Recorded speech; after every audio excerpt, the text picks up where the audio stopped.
Matteo 14, versetto 3. Erode, infatti, aveva arrestato Giovanni e lo aveva incatenato e messo in prigione a causa di Erodiade, moglie di suo fratello Filippo, perché Giovanni gli diceva: non è lecito di tenerla.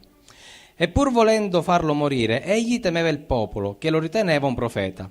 Ora, mentre si celebrava il compleanno di Erode, la figlia di Erodiade danzò in mezzo a loro e piacque a Erode, tanto che egli le promise con giuramento di darle tutto ciò che gli avesse chiesto. Ed essa, istigata da sua madre, disse: dammi qui su un piatto la testa di Giovanni Battista.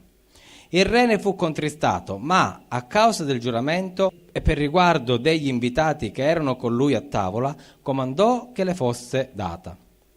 Così mandò a far decapitare Giovanni Battista in prigione, e la sua testa fu portata su un piatto e data alla fanciulla, ed ella la portò a sua madre.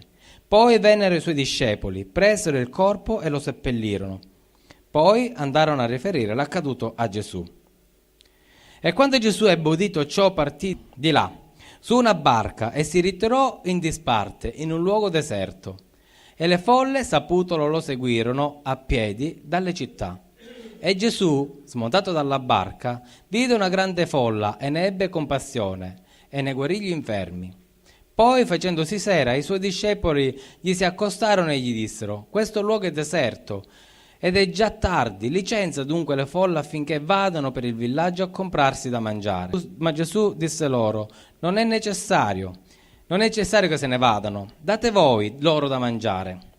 Ed essi gli dissero: noi non abbiamo qui altro che 5 pani e 2 pesci. Ed egli disse: portateli qua. Comandò quindi che le folle si sedessero sull'erba. Poi prese i 5 pani e 2 pesci, e alzati gli occhi al cielo li benedisse, e spezzò i pani e li diede ai discepoli, e i discepoli poi alle folle. E tutti mangiarono e furono sazi. Poi i discepoli raccolsero i pezzi avanzati in 12 ceste piene. Ora coloro che avevano mangiato erano circa 5.000 uomini, senza contare le donne e i bambini. Amen. Ci possiamo accomodare.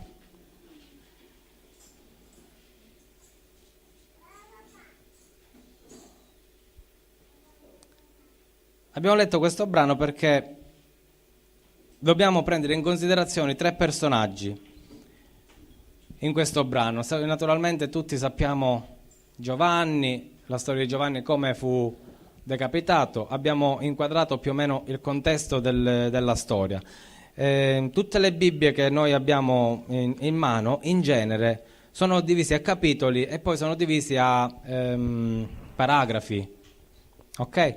Di solito quando noi apriamo una Bibbia iniziamo a leggere dal paragrafo, il primo versetto del primo paragrafo, sganciandolo certe volte da quello che è scritto prima e anche da quello che è scritto dopo. Oggi vi ho letto questo brano agganciando due paragrafi in un unico capitolo che in realtà non dicono niente insieme, ma dicono tanto.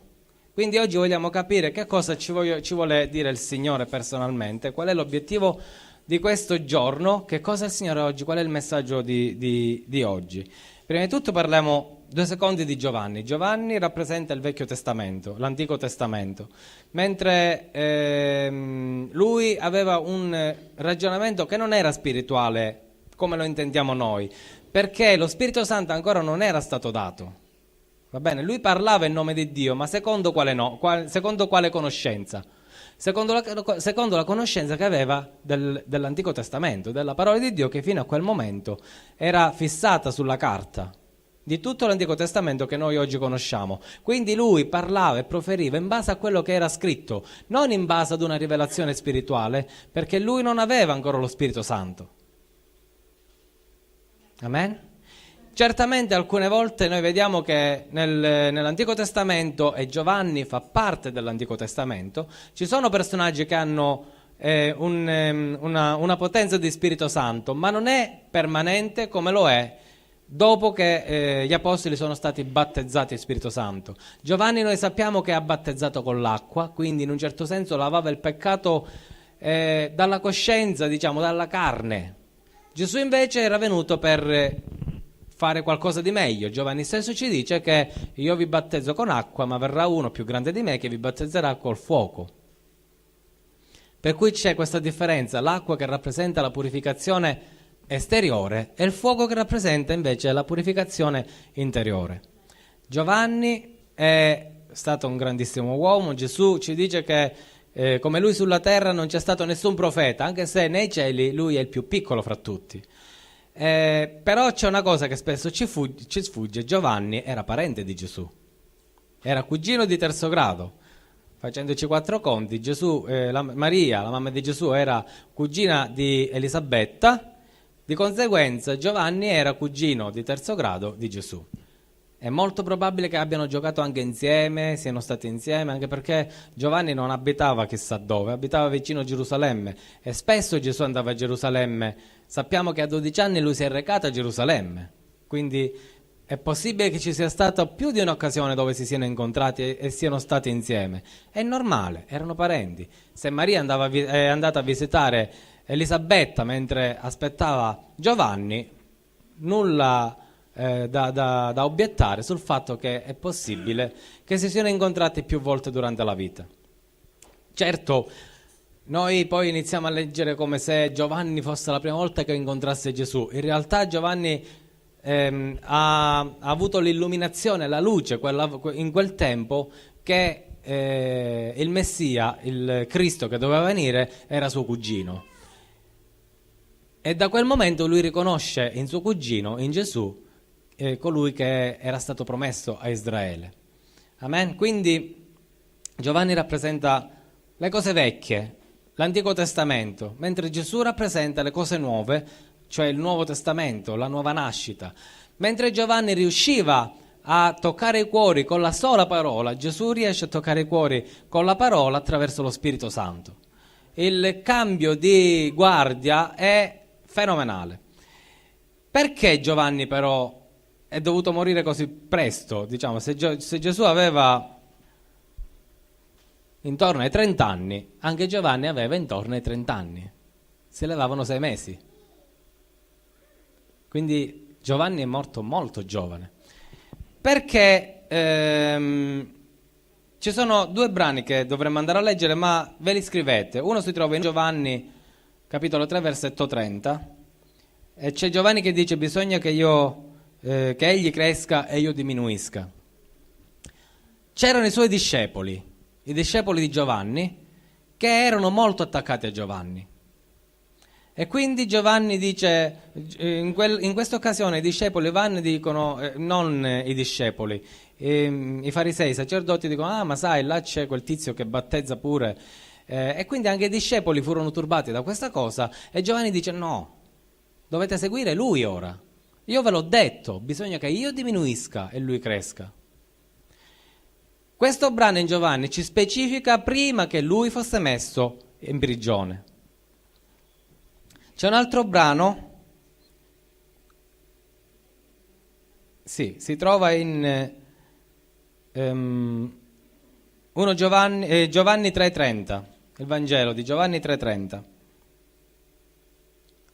C'è un altro brano che si trova in Matteo 12, versetto 2, e dice così: Or Giovanni, avendo in prigione sentito parlare delle opere del Cristo, mandò 2 dei suoi discepoli a dirgli: sei tu colui che deve venire, oppure dobbiamo aspettare un altro? Giovanni sembra che all'improvviso, come? Prima ci dice ai suoi discepoli: bisogna che voi seguite lui e non me, io devo diminuire, lui deve crescere, e ora in prigione dice: andate a chiedere se è lui colui che deve venire. E ragionando così un po' anche con il pastore Marionietta, siamo arrivati ad una conclusione: lui non l'ha fatto per sé, non ha mandato i discepoli perché lui era dubbioso di Gesù, ma perché i discepoli erano dubbiosi di Gesù. E quindi ha mandato questi 2 discepoli e gli ha detto: andate a chiedere, andateci per conto mio. Ma non era per convincere se stesso, era per convincere i suoi discepoli. E allora tutti quelli che seguivano Giovanni in quel momento non erano convinti. Secondo me non è scritto non lo troviamo scritto da nessuna parte. Però io penso che Giovanni sia morto perché così i suoi discepoli potevano essere liberi di seguire Gesù.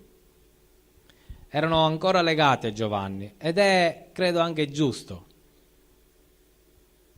Ci siete? Se Giovanni dava un insegnamento importante, quale era quello della figura del Cristo in Gesù, gli apostoli di Giovanni non erano contenti di abbandonare Giovanni solo, lasciarlo da solo e andare dietro a Gesù. I suoi discepoli non volevano lasciarlo, ecco.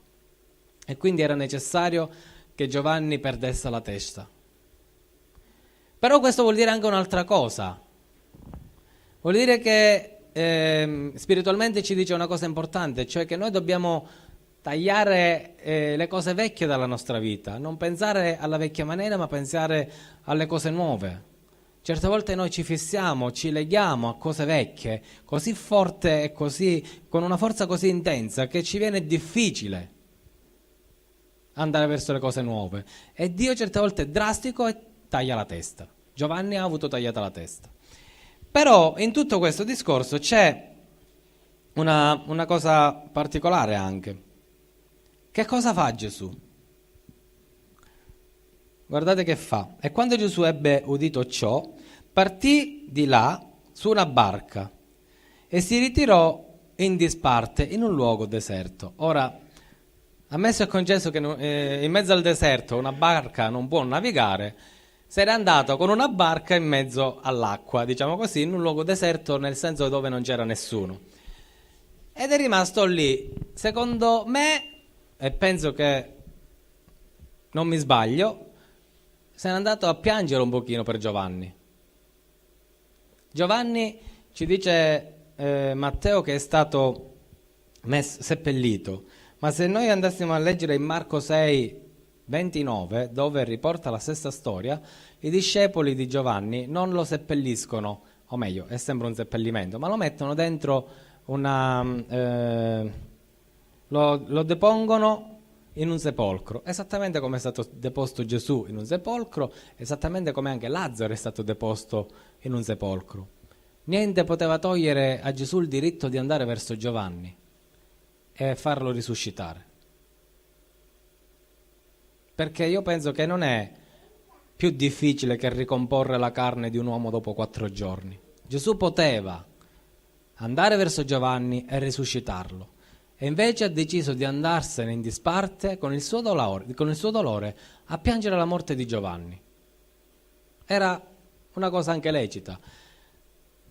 Da qui ci viene un insegnamento importante, cioè che il dolore è qualcosa che è nell'uomo, come era nell'uomo Gesù.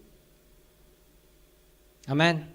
Ognuno di noi ha il diritto di addolorarsi per alcune cose, per quello che ci accade intorno, ma non abbiamo il diritto di rompere per forza le tasche al Signore e dire: Signore, ti prego questa cosa risolverla, anche se io non vi sto dicendo questo. Voi dovete insistere presso Dio affinché la vostra vita abbia un miglioramento, perché Dio vuole il miglioramento per noi. Ma in quel momento la miglior cosa per tutta l'umanità era che Giovanni morisse in quell'istante, in quel giorno, perché Gesù doveva crescere e lui doveva diminuire, perché se Giovanni non moriva probabilmente sarebbe stato un intoppo, un inciampo, non soltanto per l'opera di Gesù, ma per tutti quelli che dovevano essere discepoli di Cristo. Quindi l'Apostolo Giovanni ci descrive questa storia. Gesù sale sulla barca e se ne va in mezzo al mare, nel deserto, da solo. Se ne va col suo dolore, a piangere da solo. Io penso che sia una cosa lecita. Gesù ha fatto una cosa che era pienamente nel suo diritto, rinunciare ad andare verso Giovanni per farlo risuscitare, per andare verso Dio a farsi consolare. Amen? In tutto questo però poi succede qualcosa. Giovanni era morto, Gesù non è andato neanche al funerale. Consideriamo questo. Gesù non lo sapeva che Giovanni era morto, non lo poteva sapere prima. Eppure di Lazzaro noi sappiamo che Gesù ha detto a coloro che erano venuti a dirgli: guarda che Lazzaro sta male. E Gesù che cosa gli disse? Sì, va bene. Ok. Quando Lazzaro è morto, Gesù disse ai suoi discepoli: Lazzaro si è addormentato. Quindi lo sapeva. Amen? Lo sapeva. Dirà la persona accanto a te: lo sapeva! Lo sapeva sì che Giovanni era morto. Certe volte Gesù si comporta in determinate maniere, in un determinato modo, in una determinata maniera, non perché fa finta che non lo sa e quindi a noi viene lanciato questo messaggio, ma lui lanciava un messaggio ai presenti, a quelli che erano là, che non sapevano. Quindi quando i discepoli di Giovanni vanno da Gesù e gli dicono guarda che abbiamo seppellito tuo cugino, lui per la folla se ne va nel deserto, per gli apostoli se ne va nel deserto, fa capire loro che è necessario anche mettersi in disparte e pregare per quella situazione. Non lo sappiamo, magari ha pregato per sua mamma, per se era ancora viva, non lo so, però sicuramente si è messo in disparte con il suo dolore. Amen? C'è un'altra particolarità in questo brano che è quello che noi vogliamo questa sera focalizzare.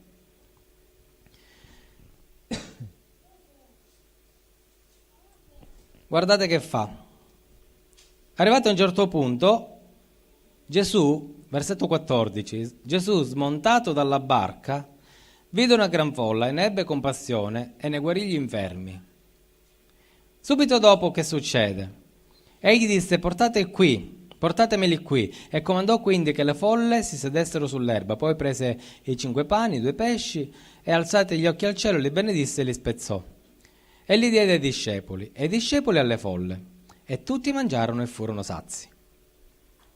Gesù fa 2 cose: guarisce gli infermi e dà da mangiare, diciamo così, a più o meno 10.000 persone, perché tra uomini, donne e bambini più o meno si fa il conto che erano 10.000, se non anche di più, perché le donne, ahimè, erano più le donne che seguivano Gesù che gli uomini, quindi è molto probabile che erano anche più di 10.000. Che succede? Che cosa il Signore oggi ci vuole insegnare? Che certe volte noi non possiamo guardare ai nostri lutti, ai nostri problemi. Gesù, smontato dalla barca, ha dimenticato suo cugino e ha focalizzato lo sguardo sulla folla. Ha dimenticato la cattiva notizia della morte di suo cugino per ricordarsi della buona notizia che lui doveva annunziare. Amen. Che cosa ci può dire a noi il Signore questa sera? A noi il Signore ci dice questa sera che noi spesso ci fermiamo troppo sui nostri problemi, ci focalizziamo troppo sui nostri problemi e ci dimentichiamo dell'opera che Lui ci ha dato da fare. Ci dimentichiamo che nel mondo ce ne sono tanti che stanno morendo e se ne vanno all'inferno e non hanno l'opportunità di arrivare in cielo, perché noi ci stiamo focalizzati su un cadavere. Quando noi diciamo al Signore: Signore, insegnami a pregare, Signore, insegnami la fede, Signore, insegnami a crescere, Signore, fammi maturare, sappiate che il Signore lo fa mettendo nel vostro cammino gli ostacoli giusti. Quindi quando preghiamo e diciamo: Signore, ti prego, dammi fede, stai attento, perché in quel momento il Signore ti metterà una prova davanti per cui tu devi allenare la tua fede. Amen. Stai attento, perché quando il Signore ti dice: Signore, rendimi forte, il Signore metterà degli ostacoli davanti alla tua strada, perché tu li devi superare. Noi abbiamo un Padre che ci ama enormemente, non metterà mai qualcosa davanti a noi più grande di quello che è nelle nostre forze superare. Amen. Ma ci dà quella giusta dose di ostacoli per temprare il nostro carattere, secondo il carattere di Cristo. Se noi dobbiamo forgiare una spada, la spada ha bisogno di essere messa nel fuoco e battuta con il ferro, col martello. Amen. Non possiamo dire al Signore: fammi spada, se il Signore non ci prende e ci fa passare nel fuoco e ci batte col martello. Il risultato finale però è ottimo. Se il Signore fa così con noi, il nostro carattere viene temprato nella giusta maniera, il nostro carattere diventa forte e noi abbiamo la possibilità di andare verso il nemico e vincerlo. Gesù non ha guardato al suo lutto, no? E invece noi spesse volte noi guardiamo ai nostri lutti inteso come qualsiasi cosa vecchia che è nella nostra vita. Guardate che il Signore prima o poi vi taglierà la testa. e ve la taglierà la testa, perché vi deve convincere che dovete togliere lo sguardo da quello che è morto per mettere lo sguardo su quello che è vivo. Per cui abbiamo la possibilità di rendere questo percorso meno doloroso. Non che il Signore voglia il dolore nella nostra vita, ma il diavolo sicuramente ha la possibilità di rendere il percorso doloroso. Noi non possiamo dare al nemico la possibilità di rendere questo percorso doloroso. È ovvio che ogni difficoltà, come ha fatto Gesù, ci possiamo mettere in disparte, presentarla al Signore, dire Signore risolvi questa situazione, dopodiché basta, noi dobbiamo pensare all'opera di Dio. Noi dobbiamo guardare al disegno che il Signore ha nella nostra vita. Ieri sera dicevamo che ognuno nel mondo ha degli obiettivi onorevoli, degni, oppure meno onorevoli, meno degni, non lo so, ogni uomo sulla terra ha degli obiettivi ed è giusto porsi degli obiettivi e portarli avanti, ma arrivato a un certo punto, appena arrivato a quell'obiettivo, l'uomo ne deve cercare un altro obiettivo. E così fino a quando, arrivato a un certo punto, perché il corpo cede, perché la mente è stanca, perché si invecchia o perché varie motivi, varie ragioni, non si ha più un obiettivo di vita. È ovvio che se il mondo insegna che siamo animali, non c'è niente al di là di questo mondo, possiamo morire tranquillamente. I suicidi infatti nel mondo sono in aumento. Più a nord andiamo del mondo, più il tasso di suicidi è incredibile, perché non ci sono più obiettivi nella vita. Arrivato a un certo punto si finiscono gli obiettivi. Qual è il tuo obiettivo? La famiglia? Perfetto, ma prima o poi i tuoi figli cresceranno e ti lasceranno da solo. Si devono fare pure loro la famiglia, perché voi a vostro padre e a vostra madre non li avete lasciati per farvi la vostra famiglia.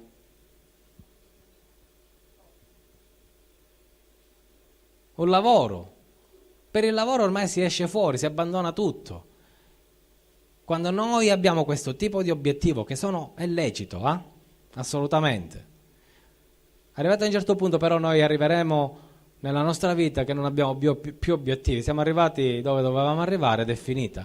Mentre noi che siamo figlioli di Dio abbiamo un obiettivo che è la salvezza del mondo, è la salvezza dei perduti, e quell'obiettivo è un obiettivo che dura fino alla fine dei nostri giorni. La chiamata di Cristo non è momentanea, dura per sempre. Se noi guardiamo a Cristo come Cristo ha guardato ai perduti, anche noi allora abbiamo la possibilità di andare avanti e fare miracoli potenti come ha fatto Gesù. Spesse volte noi non siamo capaci di pregare per le persone perché prima di tutto preghiamo sempre per noi, preghiamo sempre per i nostri problemi, sempre per i nostri lutti.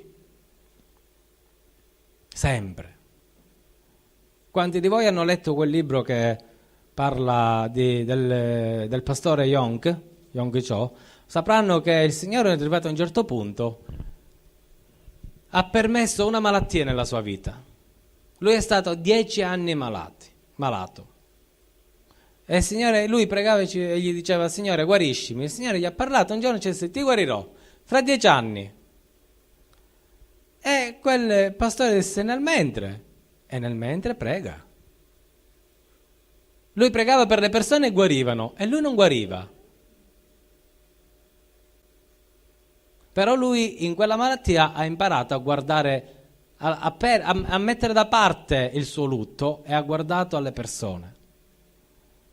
Noi dobbiamo mettere da parte i nostri lutti, le nostre follie, il nostro modo di pensare vecchio.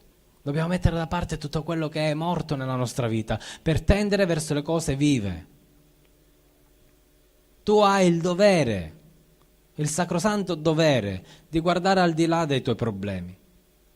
Gesù ci ha insegnato che se noi andiamo verso di Lui ci arricchirà. Gesù ci ha insegnato che se noi facciamo le sue cose, Lui, senza che noi glielo chiediamo, ci darà 100 volte di più. Gesù non ha guardato a suo cugino. E non è che possiamo pensare: vabbè, Gesù è Gesù. Se a me morisse mio cugino, no? E io sapessi che mio cugino mischino ci stanno facendo il funerale ora, e io sono qua a predicare. Magari voi dite: vabbè, pastore, però certo ci poteva andare, ma da qua vivo lo sparlamento, fosse alle stelle. E Gesù secondo voi non ha subito questo tipo di trattamento solo perché non c'è scritto? Gesù non ha guardato a quella morte, non ha guardato alle conseguenze, non ha guardato a niente ed è andato verso la folla. Ha riconosciuto che la fame e la sete di quelle persone veniva prima del suo lutto. Ha riconosciuto che la fame e la sete di 10.000 persone veniva prima del funerale.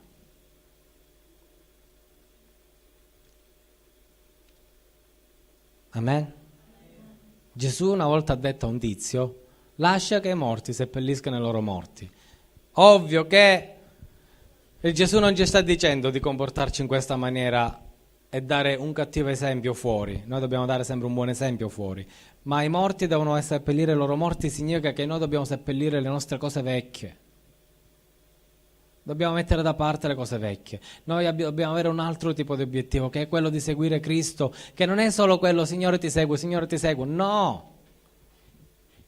Quando dei soldati seguono il loro capitano, significa che il capitano si dice andate a conquistare quel castello, i soldati corrono. Amen. Questo significa seguire Cristo. Come i soldati seguono il loro capitano.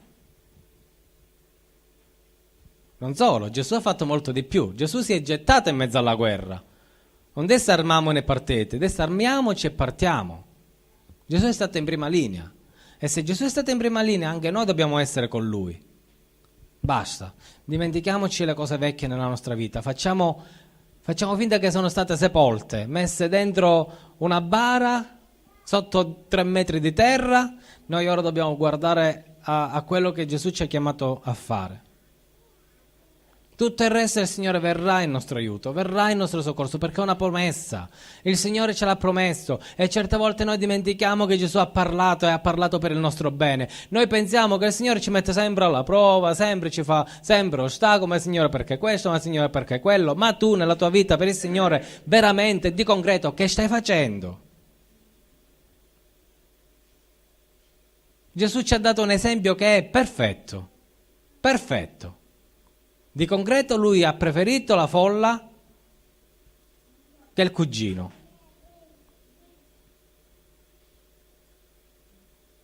Amen.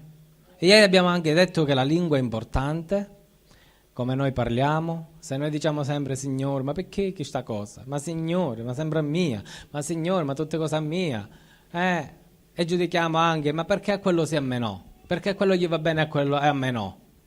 Così noi con la nostra lingua andiamo a sbattere contro gli scogli, come una nave guidata male va a sbattere contro gli scogli.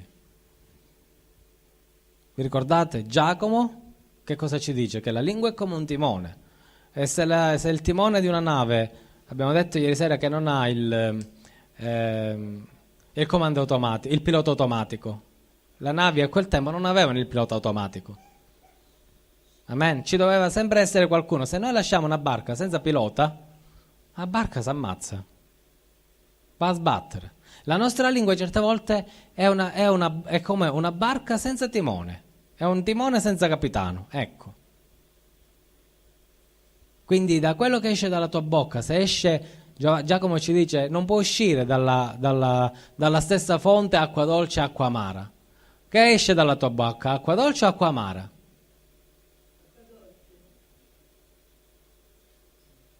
Se non esce acqua dolce devi fare uscire acqua dolce. Amen. Dì alla persona acqua a te, acqua dolce dalla bocca. Basta, non vi lamentate, le lamentele sono pure maledizioni che vi gettate addosso. Amen. Quindi se noi usiamo la nostra lingua per benedire, la maledizione su di noi non arriva. Amen. Se noi guardiamo a Cristo e guardiamo alla necessità di Gesù, guardiamo alla necessità di proclamare il Vangelo, guardiamo alla necessità di parlare di Gesù, tutto quello che è morto il Signore ce lo porterà a vita secondo il suo modo di vedere. Amen. Tutti i nostri desideri il Signore vuole che si realizzino, ma non vuole che noi viviamo per i nostri desideri. Amen. Perché se noi viviamo per i nostri desideri vuol dire che viviamo per cose morte. Ma se noi viviamo per Cristo vuol dire che quelle cose morte il Signore le risuscita e le porta avanti per noi. Amen. Dobbiamo concentrare lo sguardo su Cristo, dobbiamo concentrare lo sguardo sulla missione che abbiamo, dobbiamo concentrare lo sguardo su quello che il Signore vuole che facciamo in questo mondo. Dobbiamo concederci l'opportunità di essere usati dallo Spirito Santo. Ed essere usati dallo Spirito Santo significa fare le cose di Dio, dimenticando i nostri problemi, se necessario. Dare il giusto tempo ai problemi. Metterci da parte del Signore, c'è questa cosa, mi turba, non mi piace, mi fa stare male, la metto davanti a te, pensaci tu. Dopodiché basta. Hai presentato quella cosa a Dio? Basta. Non ti preoccupare se la gente ti vede strano, è normale. A Gesù lo vedevano strano. Di Gesù hanno detto di cotte e di crudo. Sapete voi quando Maria è rimasta incinta, nessuno ci credeva che era figlio di Giuseppe. Perché tutti hanno visto una cosa strana. Certo, la mano sul fuoco non ce la poteva mettere nessuno. Come facciamo a sapere questo? Perché è arrivato a un certo punto, quando Gesù è andato a Nazaret, dicevano: ma lui non è il figlio del falegname, ma non è il figlio di Maria. Come se volevano annuire a qualche cosa. La nascita di Gesù è stata una cosa meravigliosa, miracolosa, ma i suoi paesani, i suoi compaesani, non gli credevano. Come diremo oggi noi, era sulla lingua di tutti al suo paese. Tant'è che Gesù è arrivato a un certo punto, dice: vabbè, un profeta non è mai accetto nella sua terra, nella sua patria. State tranquilli, se la gente vi guarda male, voi state lavorando per Gesù. Vuol dire che state facendo il favore a Dio, cioè state lavorando veramente per il Signore. Ma se cercate il vostro comodo, cioè cercate di andare verso Giovanni che era morto, verso le cose morte, voi non farete sicuramente le cose che Dio vuole per la vostra vita. Se Gesù fosse andato da Giovanni, 10.000 persone sarebbero state male, nessuno sarebbe stato guarito, nessuno avrebbe ricevuto la parola, nessuno avrebbe avuto l'opportunità di aver mangiato un pane benedetto e un pesce benedetto. Voi siete una benedizione nella misura in cui dimenticate Giovanni e guardate alla folla.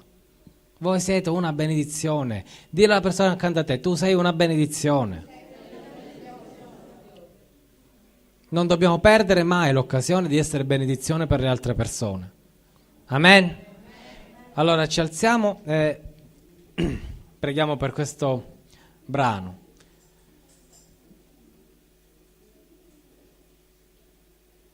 E mettiamo tutti la mano sul cuore. Forza, non vi vergognate che solo io vi vedo.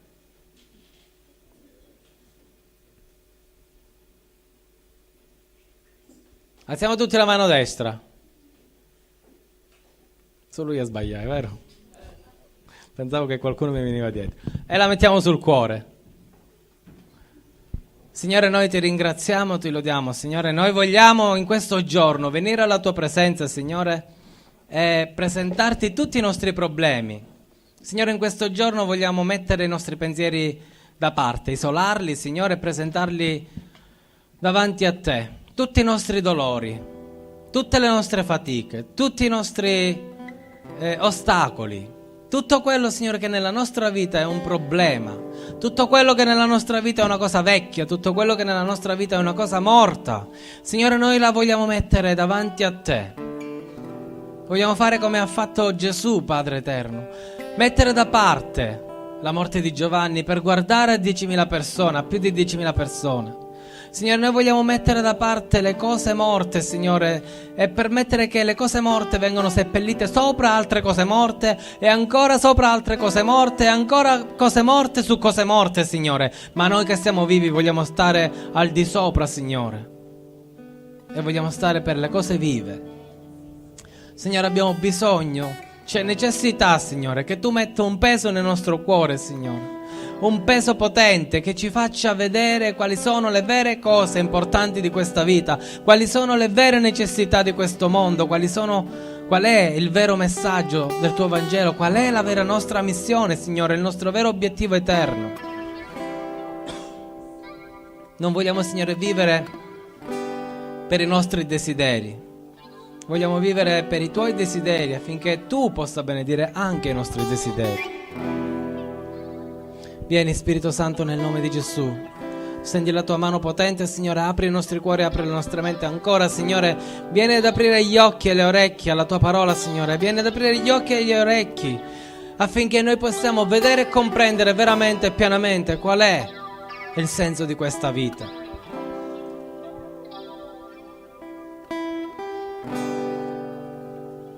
Vieni, Signore. Vieni, Spirito Santo. Insegnaci ad agire secondo Gesù, insegnaci ad agire come Lui ha fatto in quel giorno, Signore. Sceso dalla barca poteva andare verso il cimitero e invece ha deciso di andare verso i vivi. Sceso da quella barca poteva andare verso un morto e invece ha deciso di andare verso 10.000 vivi. Signore, insegnaci questo, insegnaci a rinunciare alle cose morte per andare verso le cose vive, insegnaci a rinunciare alle cose morte per la salvezza di quelli che sono verso la morte, Signore. Intervieni con potenza. Noi abbiamo ricevuto un grande privilegio che è quello della salvezza, Signore. Noi vogliamo condividere questo privilegio con tutti gli altri, Signore, con tutta quella folla che tu ci vorrai dare. Signore, se noi siamo una benedizione, dobbiamo essere una benedizione per i vivi, non per i morti, Signore. Nel nome di Gesù facci capire e comprendere questo. Stendi la tua mano, Signore. Nel nome di Gesù stendi la tua mano. Perché non c'è nessun'altra gioia all'infuori di te in questo mondo, Signore. Perché se tutto il resto ci può dare gioia, è una gioia momentanea, Signore, che spesso anche si può trasformare in dolore, perché il mondo è questo, Signore.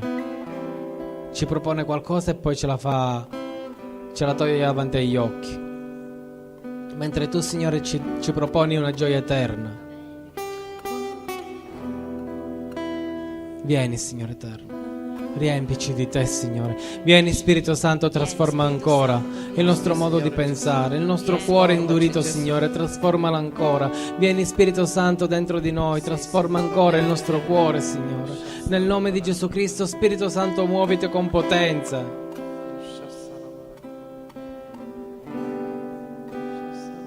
Affinché i nostri dolori siano annientati, i nostri dolori siano eliminati, Signore.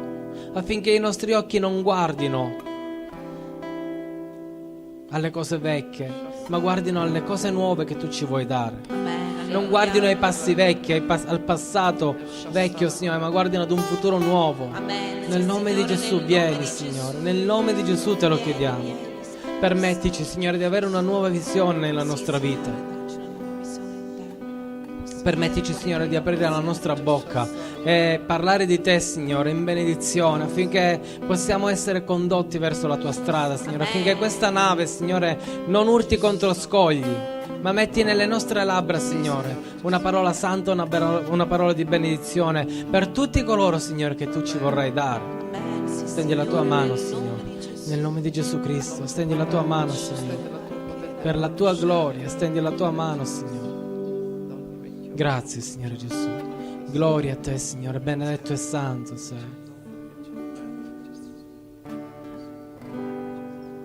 Shadarias na essere che mayena nisha. Hodia la rias na iniminikie.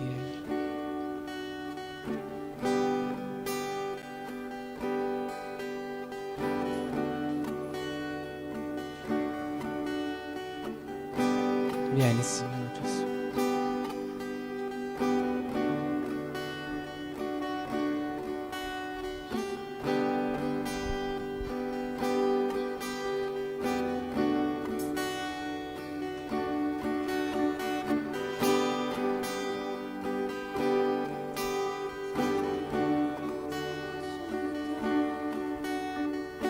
Non c'è età e non c'è ceto sociale.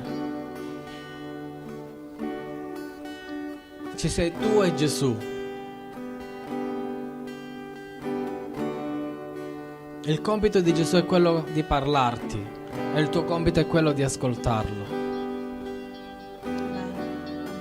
Sì, Signore. Come la luce di Gesù si è manifestata negli occhi di Giacomo, Giovanni e Pietro, così si manifesterà nella tua vita.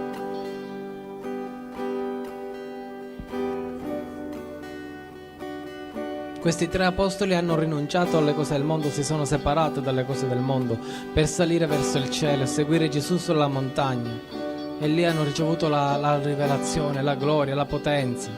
Signore, anche noi vogliamo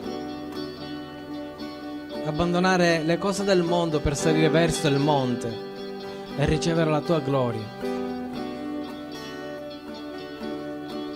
Vieni, Signore, illuminaci. Riempici di te, Signore. Gloria a te, Signore Santo, sei degno. Amen.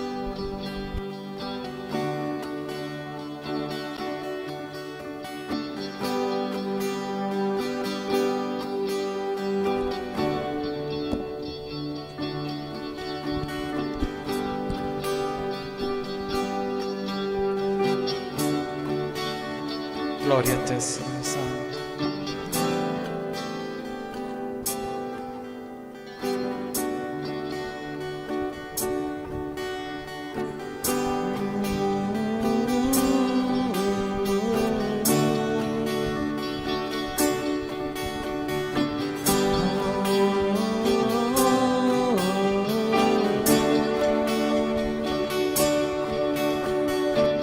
Luce del mondo sei Gesù, oh, illumina il nostro cuore.